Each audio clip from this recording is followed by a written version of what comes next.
Well, my watch says it's time to get started here, so let's do that.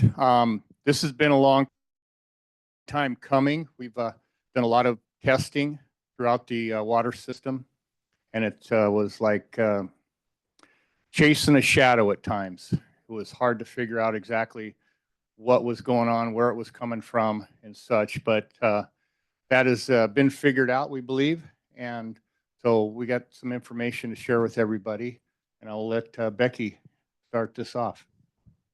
Hi, everybody. Thanks for coming. It's great to see you all. I want to thank Scott Rivas from SCJ Alliance for being here tonight and Casey Chartier from Univar Solutions for being on Zoom with us tonight. You can see him up there on the big screen. In March of 2024, the city began testing at a few different homes in Ocean Shores, including mine, to try to determine the source of the black slime that we've had called out in our water. After months of additional tests and more sample points within the city, working with multiple subject matter experts as well, we have a material that we're going to be working with to determine the proper dosing. We're also working with the Department of Health, continuing to work with Univar and SCJ Alliance to mitigate the black slime issues. And we're really excited to be hosting this meeting tonight, and to the point that we're at, to be able to really hit this mitigation hard going forward. So with that, I will turn the meeting over to Scott. Thank you very much. I think we can just roll right into our presentation, so we can get the slideshow up there. I'm hoping it's big enough. I wasn't sure what kind of screen we had here, but let's see. If nothing else, we'll I'll let you know what it says, and then some. So.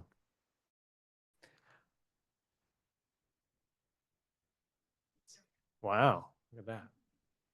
So I did not put this presentation together, but it looks great. So thank you to the people who did that. So I'm Scott Rivas with SCJ Alliance and Casey Chartier from Univar Solutions. We've been in touch with and talking and coordinating on things. So we'll both be presenting tonight. I'll be starting off, and then Casey's a chemistry kind of expert. So be talking to us about that side of things. So next slide, please. So an overview of the problem here. You guys probably know a lot about the problem since you're experiencing it, but just to kind of a recap of, as I'm stepping back and looking at this problem. First of all, the city is supplied by a number of shallow wells, 50 to 100 feet. I was talking with Ricky today, and sounds like more like 50 to 70 or 75 feet.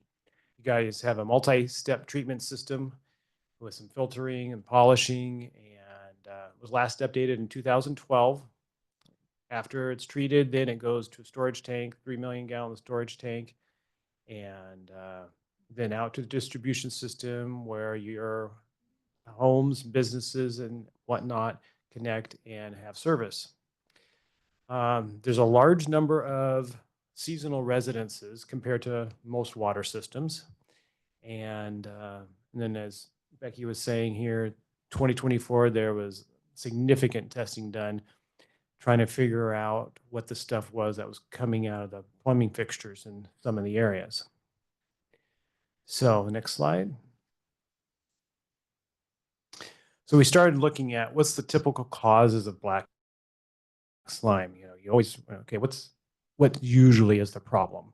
One of the things that comes up sometimes is dissolving rubber seals. And I quickly dismissed that one to the point where Scott Anderson said, I had that in my house. So, just replacing a fixture can fix that. Just replacing your faucet can fix that. Usually when the black slime's caused by those rubber seals going bad, you don't have it all across the city. It's just an isolated incident. So we kind of dismissed that right away. Manganese in the water, iron sometimes, but iron is usually not black. It can be more of a brown, so sometimes it's hard to distinguish. But manganese in the water, bacteria, and oxidation of pipes. And those three kind of go together. You get the bacteria because you got the manganese or the iron is coming off your pipes, whatever it is. So those are kind of three related ones. And we really dove into that, trying to find out if this is what was going on. And then something to note is that this bacteria, black slime, whatever you want to call it, typically is not harmful. So, and I didn't see anything in reviewing that the documents that jumped out at me as alarming on that at all. So, next slide, please.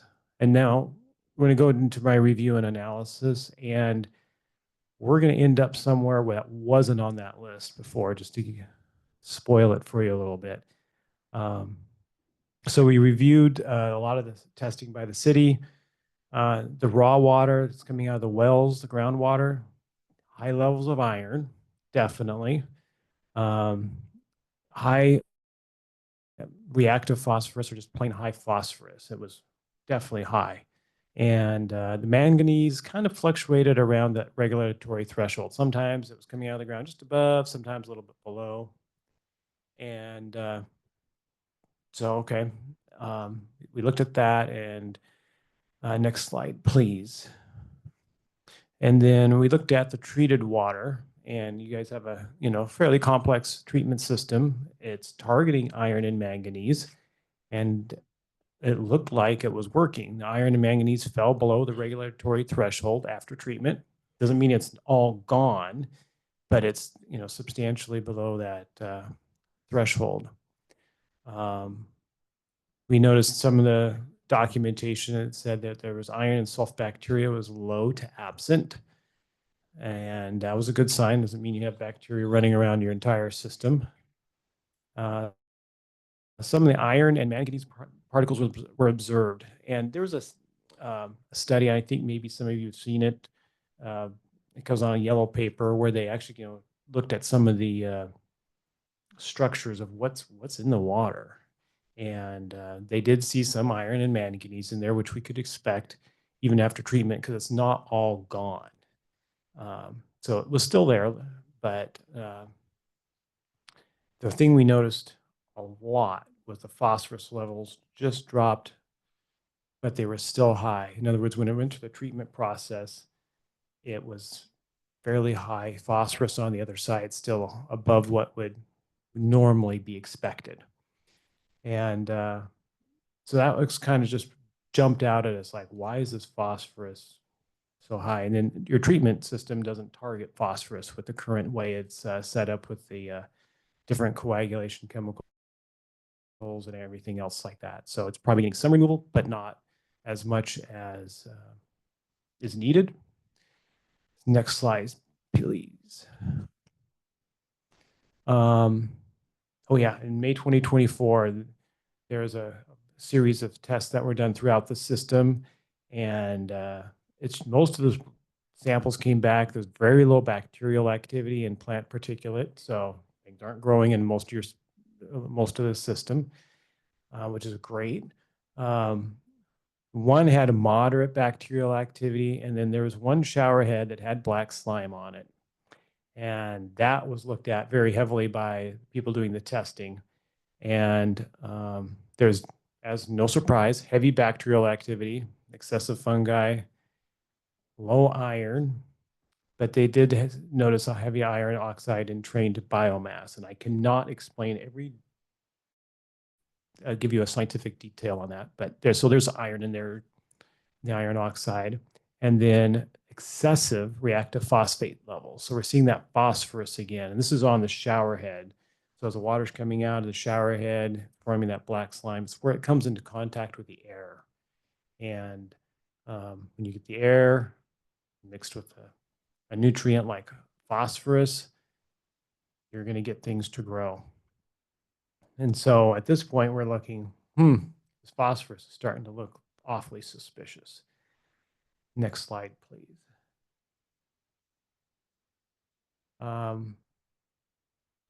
We also looked and talked with Ricky and other people about the water system.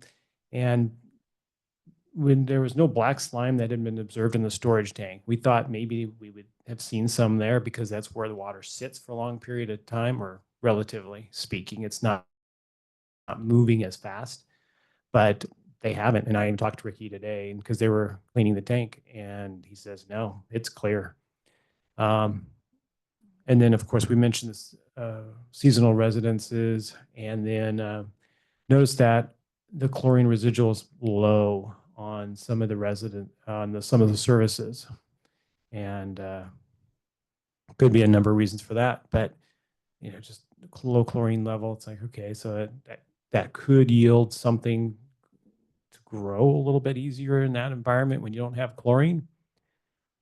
Next slide, please. So we kind of jump to our conclusion section next here. Iron and manganese, although they are present, do not appear to be the primary culprit. Phosphorus, as you can imagine from what I've been saying, that's what really stands out to us. And it's fairly high for water system, and phosphorus is a crucial nutrient for bacteria growth. You see in summertime ponds that have growth over them, and there's oftentimes you'll find a lot of phosphorus in there from farming or whatever the source may be of the phosphorus. And the phosphorus in there promotes growth. It's kind of like something that bacteria can feed on in the right environment. And the slime formation seems to be occurring downstream of the water storage tank, so it's not back there. Sometimes you find it in the wells or something like that, and then you have to take a different approach to it. But we're not seeing it back towards the treatment plant at all. And then we looked at a potential treatment modification to address the phosphorus. So we've kind of identified phosphorus as the culprit here, and what are we going to do to get rid of this phosphorus? And if you go to the next slide, I think this might be Casey's turn. Yeah, Casey, you want to tell us about the phosphorus reduction testing that you guys did? We had Univar come in, and Univar has been working with the city of Ocean Shores, I don't know how long, but on their current chemical and coagulants there. Sure. Can everybody hear me okay? Yep. Perfect. Yeah, so as Scott was saying, we came up in January to test several different coagulants to reduce phosphorus. And during testing, we found that your drinking water contained about 23 milligrams per liter of orthophosphate. And orthophosphate is one component of total phosphorus. And these phosphorus levels are really above what is normally seen in water systems. So it did seem to indicate that you guys did have very high phosphorus levels. Next slide, please. Excellent. So we tested several different coagulants, which is a pretty standard method of reducing phosphorus in water. Your current coagulant, and as Scott mentioned before, it's not really designed to work against phosphorus. It's designed to help with iron and manganese removal, which it's doing well in your current system. But if you look at this left graph, we have orthophosphate concentration on the y-axis, the current coagulant concentration on the x-axis. And essentially, we tested from 0 milligrams per liter of the current coagulant up to 24 milligrams per liter, which is the maximum allowed for drinking water. And the phosphorus didn't drop at all. Essentially, it stayed the same. Our best performing coagulant was UC 1902, and the UC just stands for Univar coagulant. And we were able to get very good results. We tested from 0 milligrams per liter all the way up to 250, which is the maximum allowable for drinking water systems. And at about 80 to 90 milligrams per liter of our coagulant, we were able to reduce that orthophosphate concentration about 50%. Then we kept increasing that dose, and we kept lowering that orthophosphate concentration. And as we got up to about 205 milligrams per liter, we actually dropped that orthophosphate concentration down to about 0.3 milligrams per liter. So not quite zero, but very close. So about 100 at about concentration of 160 milligrams per liter to 250 milligrams per liter, we were under 3 milligrams per liter of orthophosphate. So we had very good results with that in terms of reducing that phosphorus level. Next slide, please. And so not only did we have great phosphorus reductions, we actually had great results in terms of clearing up some of the particulate and other items that are in your water. So if you take a look at that left photo, we have 4 jars there. That's your current raw well water at 6 milligrams. So what we did is we tested each of these jars has a different concentration of your current coagulant. Where the mouse is now, that's 6 milligrams per liter. Behind that's 12 milligrams per liter. And then next to that's 18. And then below that's 24 milligrams per liter. So as we showed at the previous slide, no phosphorus reduction occurred. And as you can see from this picture, really no other particulate was taken out with this coagulant at this point. If you look at the right picture, it's the same thing except different concentrations and with that UC 1902 coagulant. And you could see at 115 milligrams per liter all the way up to the 250 milligram per liter limit, we had great phosphorus reduction and we were able to settle out a lot of that particulates. You could really see the difference in the 2 pictures and how clear the supernatant was on the right using that UC 1902 coagulant. So hopefully not only would this reduce phosphorus, but this would help your filter system downstream not have to work as hard. So hopefully you could have longer run times. So not only, so from a high level, not only were we able to really reduce phosphorus levels, but we were really able to set out a lot of the particulate and other undesirable items in your drinking water. Next slide, please. I think this is back to Scott. Yeah, thank you. And so just in case anybody doesn't know what a coagulant does, basically it takes what's suspended in the water and makes it into bigger particles. And so then when it hits the filter, it gets stuck in the filter, if you will, and doesn't pass through. Whereas if it's left in suspension, it keeps going through, which Yeah, is what is happening right now. Sorry, Scott, if I could just add one thing onto there. So phosphorus is it's in solution. So it's soluble in solution. And what the coagulant will also do is it will turn that soluble phosphorus into insoluble so that the filters can then take it out or it will settle out as was shown in those pictures. Yep. Yeah. So right now what the treatment plant's doing is doing that with the iron and the manganese, and they have the filters already there. So the idea is moving forward is if we switch or supplement, we're still figuring that one out, to this new coagulant, the filters could be the same filters that are out there. So we're not talking like a huge capital outlay.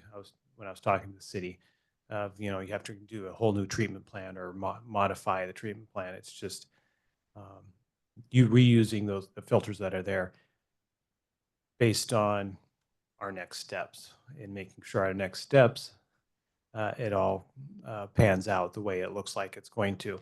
Next step is a pilot plant. So they did a jar test where you saw the small jars. That's a great indicator of how effective it's going to be. But what we want to do is we want to do a pilot plant. It's just like a small setup that simulates what the treatment plant's doing using the same type of filter materials and processes, just on a smaller scale. The city's already starting to set that up. We looked at that pilot plant today, and there's going to be some modifications to it to make it work. Now, during the pilot plant study, none of that water goes into the water system. It gets wasted so that you don't have to worry about that. We're trying to do this pilot plant for several reasons. First, we want to narrow down the dosing. You saw the graph. We kind of know where we think we need to be, but just to dial in a little bit better where we want it to be. And then testing of the impact of the pH on the finished water, because this chemical has a tendency to lower the pH a little bit. And what we don't want to have happen is we lower the pH so much that then we cause corrosion in the pipe system. And then, if you have lead or copper pipes, then you can end up getting leaching of the lead and copper at lower pH.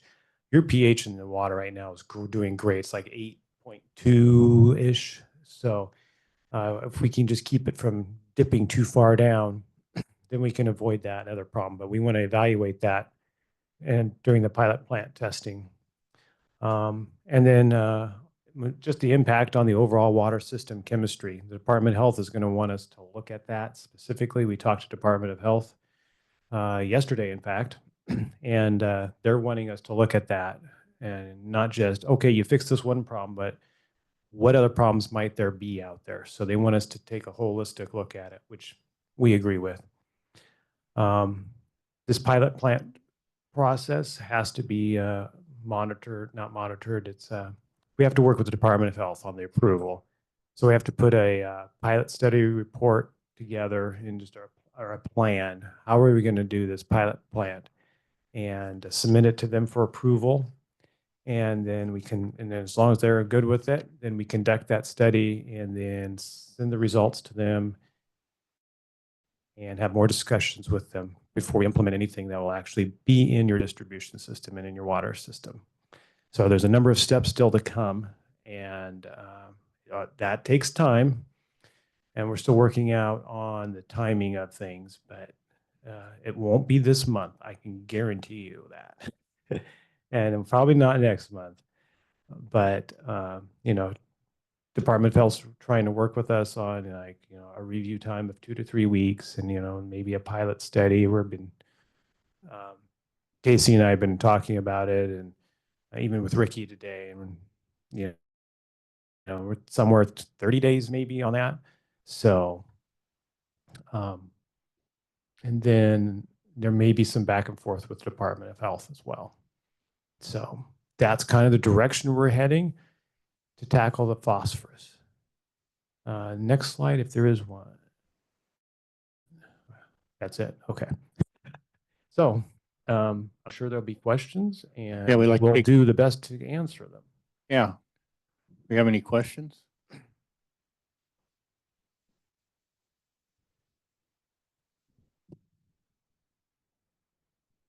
Hi, thank you for all your work in solving some mysteries. If you lived here, or if you do live here, would you be drinking the water that comes through a filter through the house into the refrigerator and then through a Brita filter? Would you be drinking that? I'd like to know from each one of you. Scott? I'm trying to push the I button. believe it or not, I occasionally drink it just straight from the tap. So is the DOH says the Department of Health will say it's safe. That's could it be better is the question. And there's 2 ways of making it better, and we've discussed the first. I believe the mayor will discuss the second at a later point. So yeah, I do. I mean, Thank you. I'm with Scott. I drink right out of the tap as well. I don't have any problem drinking our water here. Thanks. I'm a visitor. Yes. I think I drank the water today. I was eating at Subway and I just had water, and I didn't ask them if it was filtered or not. I wasn't too worried about it. And if I had a chunk of black slime, I'd probably fish it out. But other than that, I think I'm fine with it personally. Thank you. I do have the issue at my house, and I do drink the water out of the tap. I grew up in northeastern Pennsylvania, and my grandmother had the worst tasting water, and my water tastes good out here. Okay. Thank you very much. Anybody else? Yeah. In your pilot study, have you considered alternate methods of treatment versus just changing the dosage? When you say alternate methods of treatment, you're like something other than that chemical, the Correct. Univar? Yes. Casey can answer that because I know they tried a few different things out. So we did change out coagulants, and for phosphorus reduction, usually it's either you're changing coagulant or you use a biological process that's more likely seen in wastewater treatment. So chemical addition or changing the coagulant is would, in my opinion, would probably be the best method. So my background is wastewater, and I do a lot of work in the wastewater space too. And they have phosphorus issues that they have to get rid of, and it's either coagulant addition or they upgrade their entire treatment system and add in a biological treatment in there that gets that phosphorus out. And that's usually pretty expensive. And also it's a wastewater system. So coagulant's usually the way to go for this type of thing. So, second follow-up question to that, understood. And, the process of removing phosphorus would be to add metals to that to help solidify it in the process to be able to remove it as a sediment. Have you considered another treatment such as like a silver ion sterilization type? No, we don't typically deal with silver ions, but I think if I had to guess, once you start adding silver in there, you might run into some regulatory issues, but that would just be a guess. Usually, the chemistries are aluminum-based or iron-based coagulants. This one would be aluminum-based.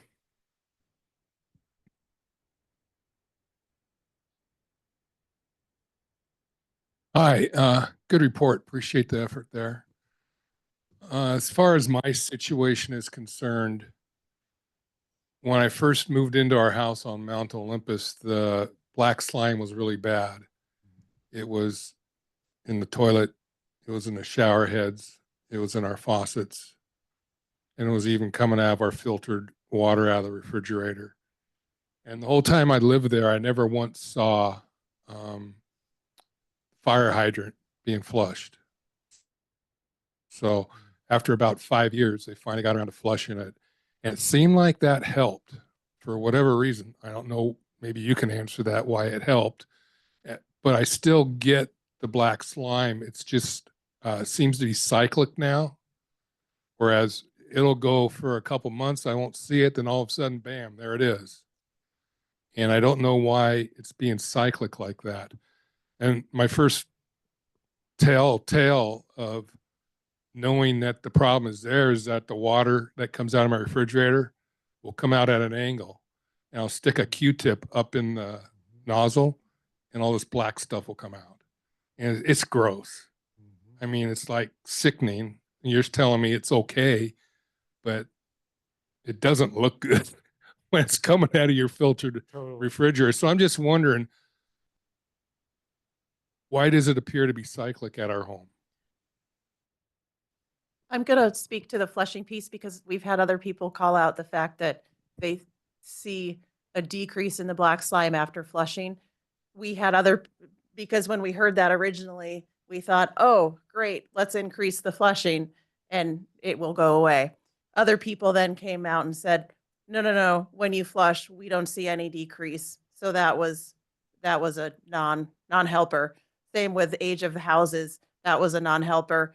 Neighbors in my cul-de-sac, because we were like, oh, it's if I have it, my neighbor has it. Nope, that wasn't the thing. So, there was just no common denominators that we could figure out with any of the black slime issue pieces. But as far as the cyclical piece as well, it did go away at my house at one point too for about 6 months, and then it came back. And there was no flushing in the interim part during that 6 months. So it is cyclical, and that I have no idea about. I don't know if you have any idea about the cyclicalness because it had nothing to do with seasonal. It could be cyclical any time of year at my house. Seeing that, it just takes away one of the things I was going to say. It could be seasonal. Sorry.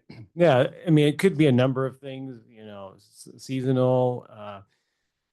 Build up a possibility. Just it builds up after a certain time. Yeah, definitely. If you have a high time where you run it and then it kind of keeps things clearer, and then you don't run for a while, and then it builds up, and then it dislodges, from somewhere in the system. That could do it too. And then there's just a lot of variables inside the pipes, you know, the little corners and as it goes around, or a little dead zone here and there. Every little situation can be different.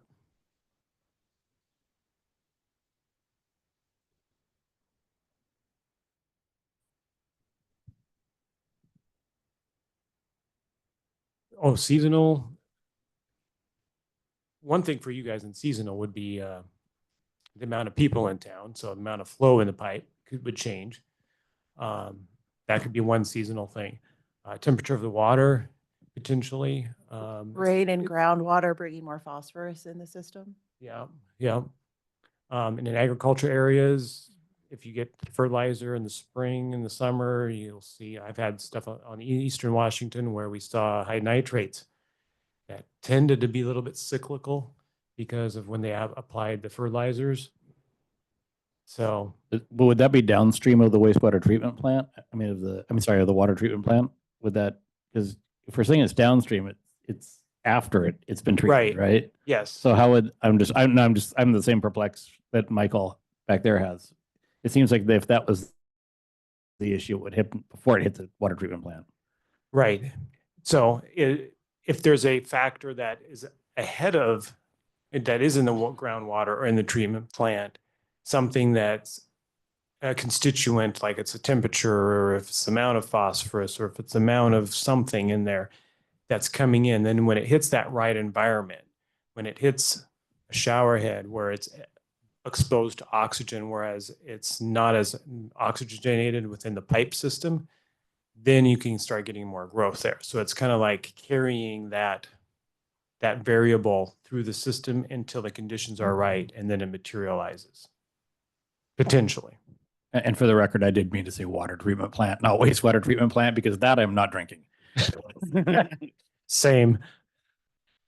Thank you. Excuse me. First of all, the information you provided, most of us can actually understand what you're saying. So I'm serious. I do appreciate that. So your two things. First of all, do you find other communities with the water tanks the way we have having this same problem? And number two, are you saying that the water in the tank is probably okay at its level, but when it reaches my house and starts to come out, it's not okay? I would say, I don't want to go to the okay, not okay thing on that. But in the tank, you know, we're not seeing the black slime develop, whereas we are at water services and stuff. So the difference is that, you know, at the water tank, you've got the chlorine's being added right before it goes into the tank and right as it comes out of the tank to make sure that it's got the proper chlorine residual to protect everybody in the water system all the way down. As it goes through the water system, sometimes that chlorine gets used up as it fighting things like black slime or other chemical demand for that. And so it could, so the chlorine does go down. So there's a little bit of change there. And rephrase your question again. I'm thinking I'm missing part of it.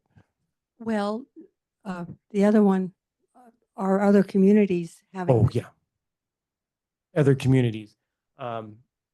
Casey, I'll let you talk to that a little bit. But first of all, the level of phosphorus in your water system, I don't think I've ever seen, but it seems like everyone's, you know, every community is different. I don't have a huge resume of, you know, 2,000 water systems or anything else, but it's definitely a little abnormally high.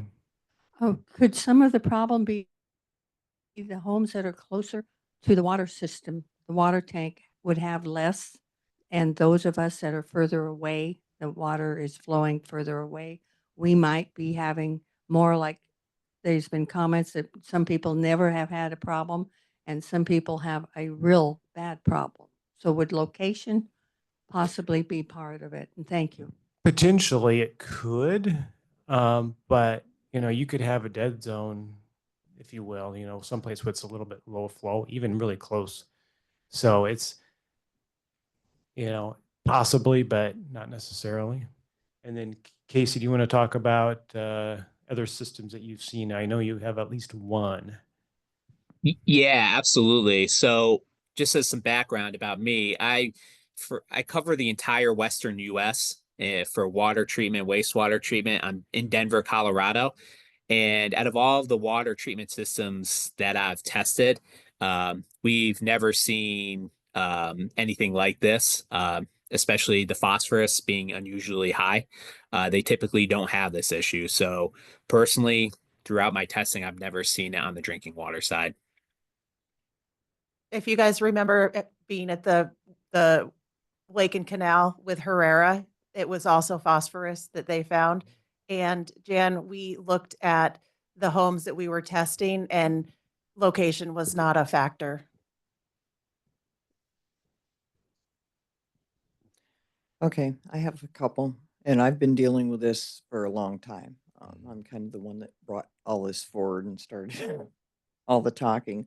And like Mike, end up the same thing. You see your water start coming out, even through the filter where it's coming out, and it's inside your water on your refrigerator and all that. And you pull out black slime. One of my questions is with this coagulant, like you even mentioned with the chlorine, that it gets used up or is more diluted the farther out through the system. Will that happen if you use a coagulant in the system? The coagulant, Casey probably can talk about that more, but the coagulant's more for use in the treatment plant, not after the system. Go ahead, Casey. Yeah, and the better the coagulant works, the more organics it will take out, which will then allow the chlorine to work better and last longer in your pipeline. Because chlorine's going to react with any organic in there and oxidize it. So if you had higher organics closer to the plant, then it could be consumed quickly. So with the better results that we saw, we're hoping that that load would be lessened at the plant so that that chlorine residual would last longer. Okay. And I'm going to be the unpopular one more time, just like fresh waterways. We keep mentioning phosphorus. You, Scott, even mentioned fertilizer. And once again, with our groundwater and our surface water being close to the surface, we have a golf course. We have, of course, still residents that are dumping fertilizer on all the time. And wondered if you took that into consideration at all in your studies that you did. We didn't look heavily at where the phosphorus was coming from. I just know fertilizers can be one of those sources, but there are other sources that can be occurring naturally under the ground. And I think a conversation beforehand, you mentioned something about peat being in the area here. So something like that. And there are other sources of phosphorus other than fertilizers. That's just the common one. So you didn't do much study as far as exactly, it was more just what was causing the problem, not necessarily what. Right. Okay. When we saw that it was coming, that the well water was phosphorus, it had high in phosphorus. It's like, okay, it's coming from there. Well, now to explore that further back would take, well, it's probably Herrera. So Okay. it's a whole different. All right. And then just one more thing for Becky or Scott, or I know at one time they were going to start flushing the cul-de-sacs and all that more frequently, and I know that hasn't happened. Is that still a plan or is that not? We have a schedule out posted online right now, and we need to get it re-upped to have the cul-de-sacs put on for more frequency. Okay. Yeah. All right. Yep. Thank you. But yeah, that's the plan. Anybody else?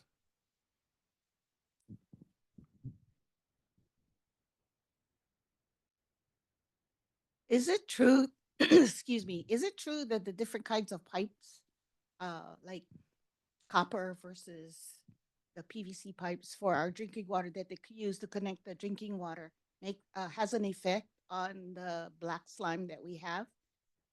And also, I have a filtration system and it uses salt, some kind of salt. And since I put that up. I haven't had this black slime thing unless the system isn't used. Like I went away on a trip for 2 weeks. I came back and there was the black slime. So you said that well, according to what you did, your studies and stuff, it shouldn't affect people as far as health wise. Correct? No? Yes? Generally, the black slime is not harmful. I mean, we can't say 100% sure, but generally it's not. And I didn't see anything in any testing that raised red flags. What kind of testing did you do? I didn't do any, but it was all the testing the city did that they showed us, and I have some of it here. But they did. I'm trying to remember, and there's so many different tests. They looked at the crystalline structures on some of them. They did. They actually tested the black slime, and that's where we saw the heavy bacteria in the slime. What kind of Not in the water, Okay. but in the slime. What kind of bacteria? Did it say in that report? Was it plant and what? Plant and fungal. Yes, that's right. I remember that plant and fungal. So I don't have a Latin species name to go with it, but the people that were looking at that and analyzing it did not raise any flags as saying, you know, like when you go to the doctor and they say, "Oh, go to the emergency right away." They didn't raise any flags that way. And then what was the other question about? Oh, types. Yeah. So I looked at one of the things I was thinking was, okay, well, if we have a lot of metal pipes here, maybe we're creating iron and manganese or something's coming out of the pipes and leaching into the water and, you know, from being oxidized. And with a higher pH, 8.2, it's like, okay, this is going to be helping mitigate that. And then we also saw in the water system plan for the city, most of the pipes out there in the city are the asbestos lined cement type pipes. And so we would not expect to see a lot of metals coming out of there. As for the water services, individual water services, those we don't know. You know, some may have copper, some may have HDPE, some might have, hopefully you don't have lead, but in your house. But what goes on in the house, we don't know what's the pipe material is in there. But with the higher pH that we have, like the 8.2, that should be fairly in check, I would think.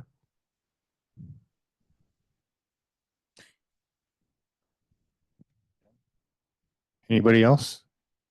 Question? Here. On one of your slides, I think it was Casey, yours, when you did the testing, I think the cleanest water we saw there was the 250 milligrams per liter. If we're looking at a couple months down the road before we get to the point where the Department of Health is helping us out, are we going to be bordering kind of above where you're allowed to do? I think you mentioned 250 was the highest you could do. So what are we looking at there? No, no, you won't be, because it's on a concentration basis. So it's, you know, your orthophosphate in your raw water is a certain milligram per liter. So it's not like it's building up and building up. So the longer you wait, the more phosphorus you're going to have. It's just, it should be pretty consistent. So it won't be building up.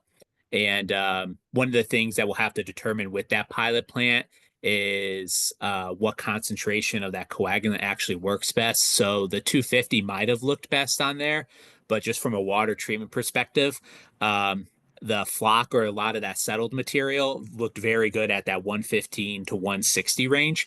And, you know, obviously we have to account for the phosphorus reduction in that too.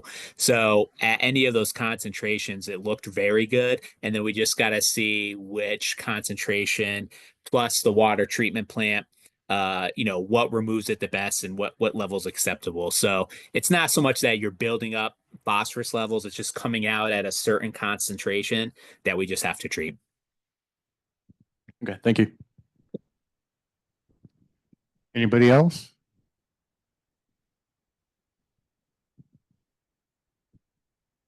What is UC 1902? What is the chemical makeup, or can you give us a little what the coagulant is. That would be Casey. Yeah, absolutely. So it's an aluminum-based coagulant. So just as a little bit of background, any chemistry put into water treatment systems has to be what's called NSF 60 certified. And it's a standard that says, hey, up to this level, your chemistry is good and you can use it. So your current coagulant is NSF 60 certified up to 24 milligrams per liter. And then this UC 1902 is certified up to 250 milligrams per liter.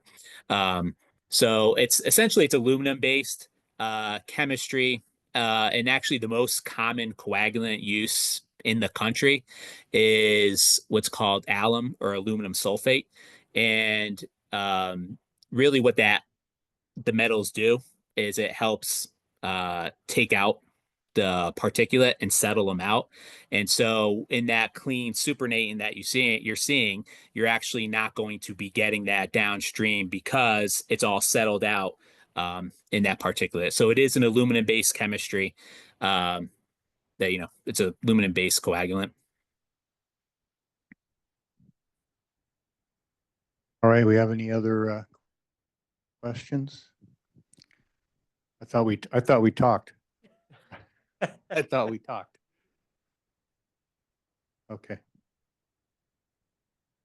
Herrera was here, I think it was like 2 weeks ago. Is that correct, Becky? And one of the things that Jamie, I think her name is, Katie informed us is that the entire peninsula is sitting on top of an ancient peat bog. And the peat bog is a huge source of phosphorus. It's easy to draw the conclusion that's where our excess phosphorus is coming from. And that came from Herrera. All right, thanks.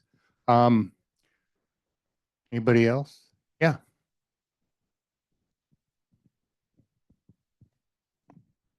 So when Herrera came, they said that our fresh waterways had a lot of phosphorus too. Can we use the 19 UC 1902 on our fresh waterways to help that situation? I believe that would be cost prohibitive. Casey, correct me if I'm wrong. We have 475 plus acres of fresh waterways. Yeah, I'm guessing it would be cost prohibitive. I think though that what Herrera talked about was using that alum, and that would collect did. the phosphorus out of the water, and so we think maybe that's the way to go instead of spreading out the herbicide and killing the plants, because we did see with Herrera that we do need plants in the water to help with the phosphorus also. So anyway, any other drinking water questions? All right, I do want to say a couple of things. One, Univar and SCJ Alliance will get this problem fixed for us. They're on top of it, and we're doing the testing. We'll get the Department of Health involved, and we can get this squared away for what we have now. Long term, I want to let everybody know that we've been talking to the county. We've signed a document of interest with them, and we want to get water from the county, and that would be coming up from Hogan's Corner. Now that water hardly needs to be treated. Just a little bit of chlorine, and it's a ways out. So we're going to get this problem fixed now. And then long term, we got to look at some ways to get a bigger pipe. We have a pipe right now that comes from there up to our yard where our water is treated. But we're going to need a bigger pipe. So that's a long range plan, and they have their engineers, the county does, on working this problem out. They've told us that they have plenty of water to supply us what we need now and in the future. So that's what this administration is looking into, to get that water and get away from what we have now. We also are going to have a demand issue in the future. Obviously, we're building out the homes here, and that would require us to drill more wells to meet that demand here. And we don't see the sense of spending that kind of money and drilling into the water that we have in this aquifer underneath us all. So anyway, that's it in a nutshell. I guess I can say thanks for everybody that showed up today. And you got a question? She wanted to know if there's any lead in our water. There's a threshold on that, and let me just look at one sample here, see what it said. It did not jump out at us. Which sample was this? And the well, that one, like nothing. And when I say nothing, it's so low it wasn't. Let's see. I don't have all of them here, but it is. It was all below the regulatory threshold, and I had another. Oh, there it is. Maybe. Yep. There we go. This was a finished tap sample, and it was, yeah, the result 0.001 or less than 0.001. And yeah, I mean, basically they couldn't detect it. So that was at that specific location. You know, if somebody's got lead pipes in their house, maybe it may look different.